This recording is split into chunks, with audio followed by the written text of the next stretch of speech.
range ta chambre. Si je vous dis ça, il y a de fortes chances que vous me disiez, mais en fait, elle est rangée là. Ou encore, mais qu'est-ce que tu entends par ranger la chambre? En fait, c'est pareil pour les enfants. Quand on leur dit range ta chambre, c'est trop général. Qu'est-ce qu'on entend par ranger une chambre? Est-ce qu'on a fait cet apprentissage avec l'enfant? Est-ce que progressivement, on lui a appris, par exemple, à sortir des jouets et à les rentrer? Est-ce qu'on a fait un rangement par couleur, par taille d'objet, etc., etc. Qu'est-ce que nous entendons par ranger?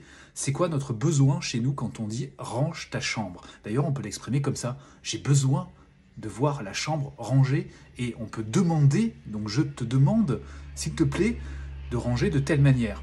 On peut aussi mettre à contribution l'enfant, lui demander « Est-ce que tu as une idée d'une manière de ranger ta chambre ?» Et on peut même lui expliquer, c'est-à-dire que dès que ta chambre sera rangée, je pourrai passer l'aspirateur.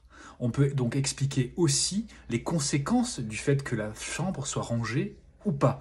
Bref, soyons le plus clair possible dans nos demandes, évitons les demandes trop générales qui mettent plus de pression qu'autre chose, clarifions notre discours, apprenons à formuler ce que nous attendons auprès des enfants pour mieux collaborer avec eux et assurons-nous qu'ils ont compris le message en se tournant vers eux et en leur demandant « Qu'as-tu compris de ma demande ?» Et là, on peut avoir quelques surprises, donc on sera obligé d'ajuster notre discours. Voilà pour l'astuce du jour.